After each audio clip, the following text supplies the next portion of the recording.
Day 1. The Draft Notice. September 1st, 1939. Dear Diary, today was a day I will never forget. This morning, as I was helping my father with the harvest in our small village of Weilheim, a letter arrived. It was from the Wehrmacht. My heart raced as I tore open the envelope. Inside was my draft notice. I am to report for duty in 1 week. Mother wept when she read it, but father, always the stoic, patted my shoulder and said it was an honor to serve the fatherland. I can't say I wasn't expecting it. The tension in Europe has been palpable for months now. Hitler's speeches have been growing more aggressive, and everyone knew it was only a matter of time before war broke out. Still, seeing my name on that official document made it all too real. I've spent the rest of the day in a daze trying to come to terms with the fact that soon I will be leaving home, possibly for a long time. I've always been proud to be German and I believe in our cause, but the thought of going to war is terrifying. What if I don't come back? What if I never see my family again? These questions haunt me as I lie in bed tonight. But I know I must be strong. For my family, for my country. Day 7, farewell. September the 7th, 1939. Dear Diary, today was my last day at home. Mother prepared all my favorite meals, trying to keep a brave face. But I saw her eyes welling up every time she looked at me. My younger sister Greta clung to me, begging me not to go. I held her tight and promised I would come back. I have to believe that promise. Father and I shared a quiet moment in the barn. He handed me his old pocket watch, the one his father gave him. Keep this with you, he said, and remember that time is precious. Make the most of it, even in war. It was the most emotional I've ever seen him.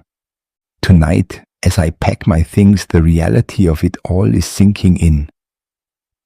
Tomorrow, I will be a soldier.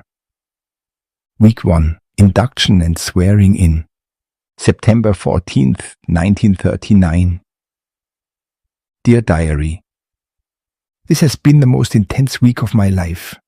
I arrived at the induction center in Munich 3 days ago, along with dozens of other young men from Bavaria.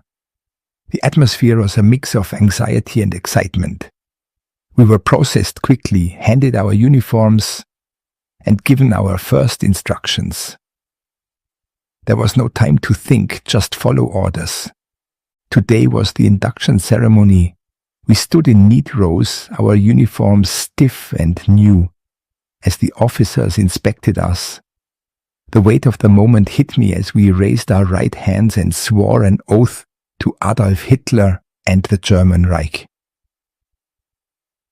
I swear by God this sacred oath that I shall render unconditional obedience to Adolf Hitler, Führer of the German Reich and people, Supreme Commander of the Armed Forces, and that I shall at all times be ready to give my life for this oath.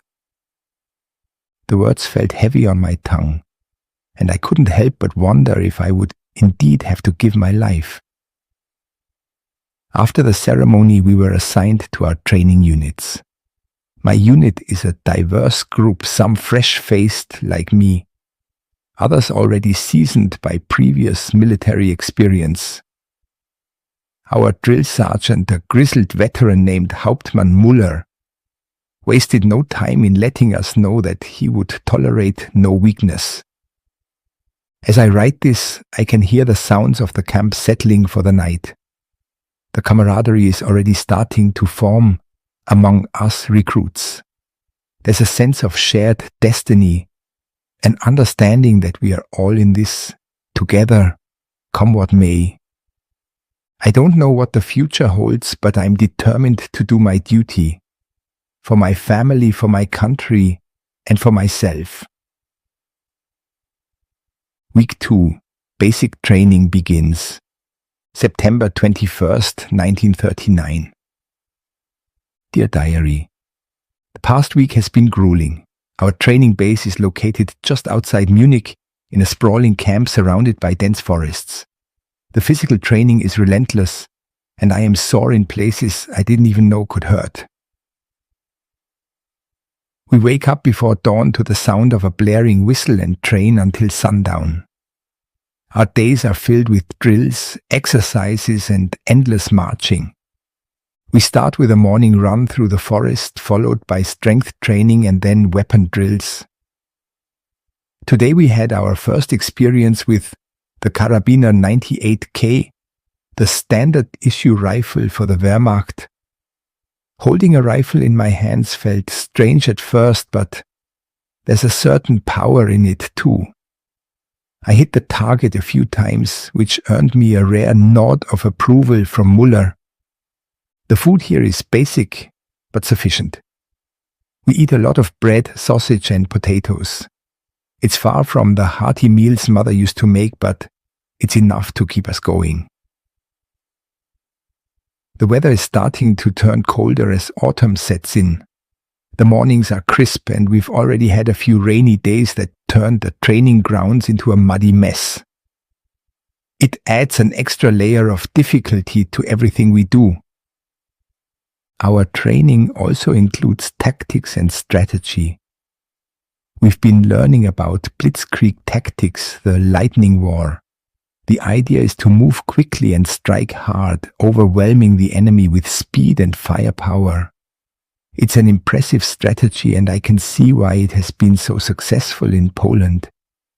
The uncertainty of where we will be deployed next is nerve-wracking, but it also keeps us focused.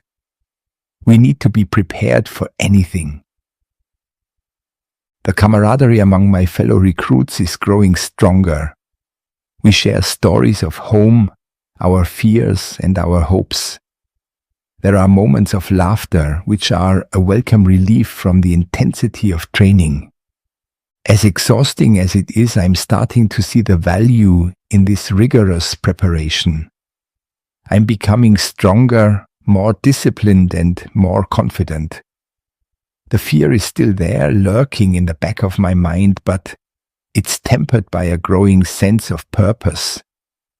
We are preparing for something big, and I want to be ready. Week 4, ready for deployment, October 5th, 1939.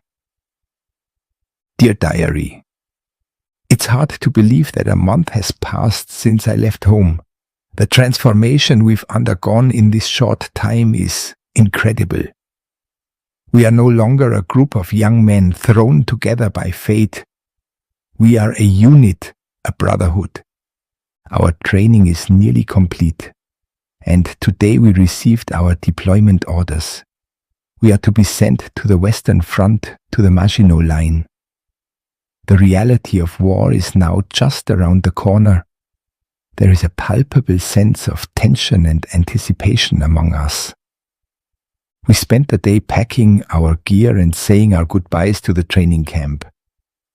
It has been a challenging and transformative experience, but it's time to move on. As we boarded the train, I felt a mix of fear and excitement. We are ready as we can be. The next chapter of this journey begins now.